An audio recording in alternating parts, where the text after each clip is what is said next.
नाज़रीन, मदئجي में मिठे पानी की खोट सबब रहवासी जर जो खारो पानी पीअण ते मजबूर आहिनि। तफ़सील ॾिसूं था सूर्या मीराणी जी हिन रिपोर्ट में।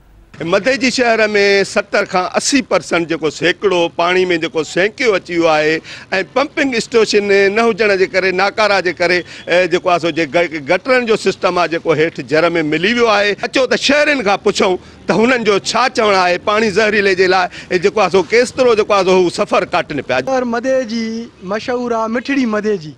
वो मिठड़ी मदئجي इन जे करे मशहूरु आहे त जेको हितां जो असांजो पाणी हूंदो हुयो न तमामु घणो मिठो पाणी हूंदो हुयो ऐं हिकिड़ो माना हाज़मेदार पाणी हूंदो। 2 गिलास पीअंदा हुआसीं त केतिरी बि माण्हू मानी खाए हाज़मो थी वेंदो।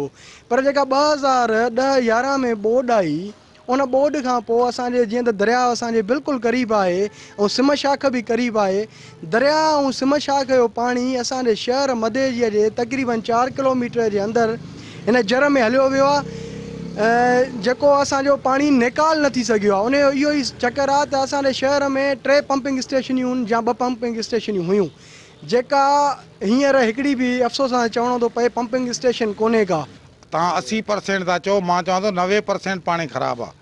शाम जो जॾहिं मां ॻोठ वेंदो आहियां तव्हां ॾिसो केॾियूं चिंकियूं मोटरसाइकिलूं बीठियूं आहिनि जेके 4 किलोमीटर परे वञी पाणी भरे था अचनि वाराए वारी पुल तां।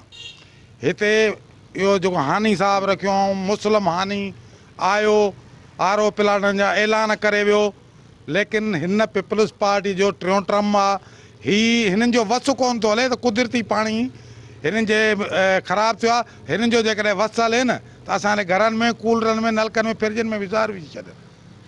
हिननि खे सिर्फ़ु वाउंट खपे।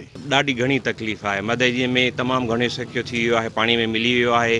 जीअं त TDS हिते तक़रीबन 1200 खां 1500 ताईं बि मदئجي शहर में TDS आहे जेको पीअण जे लाइक़ु न आहे। इन में तमामु घणो सेंकियो मिलियल आहे ऐं ज़हरीलो पाणी आहे। इन जे करे असां तराईअ जी वाराए वारी पुल तां नलके तां पाणी भरण लाइ वेंदा आहियूं।